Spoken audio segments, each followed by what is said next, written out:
C'est un sujet qui est super difficile à traiter. J'ai essayé de le traiter de manière non conventionnelle, non scolaire, de manière, comment dire, un peu originale, avec une petite mise en abîme sur l'émotion et l'expérience client, que vous pouvez deviner. C'est une conférence sur les émotions. J'ai tenté de rendre la chose donc, non scolaire. Je sais, en fait, pour tout vous dire, je ne sais même pas s'il y a des livres qui existent sur le sujet. Je n'ai pas voulu regarder exprès. Donc je vais essayer de vous expliquer en fait, que vous avez entre les mains potentiellement de l'or, tous, chacun d'entre vous, quelle que soit votre fonction.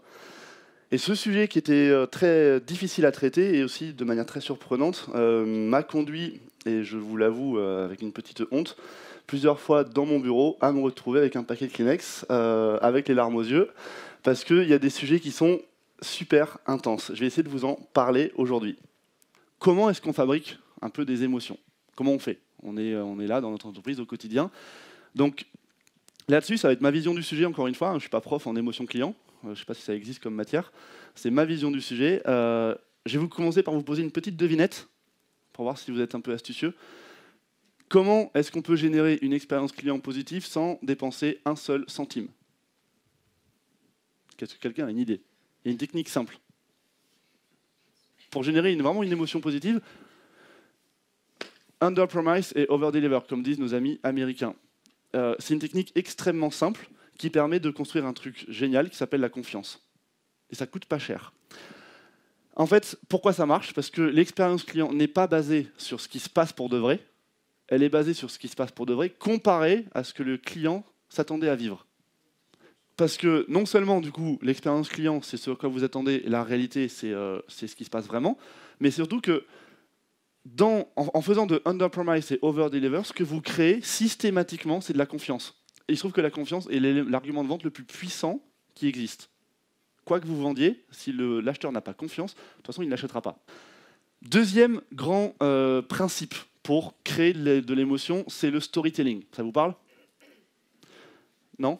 Le fait de raconter des histoires. Encore une fois, de s'adresser au cerveau droit plutôt qu'au cerveau gauche. Encore une fois, c'est le cerveau gauche qui décide, le cerveau droit qui post-rationalise. Le storytelling est une des armes hyper puissantes pour créer une expérience client, étant entendu que l'expérience client commence avant la vente et finit largement après la vente. Les gens ne se rappellent pas ce que vous leur dites ou ce que vous leur faites, ils se rappellent l'impression que vous leur laissez, c'est tout. Donc ça, c'est uniquement une petite injection d'impression, d'émotion, dans le cœur d'un futur client, potentiel client, ce qui va ajouter une petite brique sur l'image de marque qu'on a d'AXA. Troisième technique pour créer de l'émotion de manière industrialisée, c'est de créer des détails émotionnels, de faire attention aux petits détails, parce que chaque petit détail peut créer une émotion. L'idée est ici de créer des sensations. Pourquoi? J'ai cité deux grands de ce monde qui ont oublié d'être bêtes. Je pense à De Vinci, qui dit « Les détails font la perfection et la perfection n'est pas un détail ». Et l'autre que j'aime beaucoup, ça me fait penser à Apple, on dirait qu'il a écrit spécialement pour Apple. « Une poignée d'hommes parvient à s'enrichir simplement en prêtant attention aux détails que la plupart des gens négligent ». Quatrième façon de fabriquer de l'émotion, c'est la surprise, créer des surprises. Créer des petites surprises, encore une fois, je vous rappelle la définition de l'expérience client, elle n'est pas basée sur ce qui se passe, elle est basée sur ce qui se passe par rapport à ce que vous attendiez. C'est un peu la définition d'une surprise.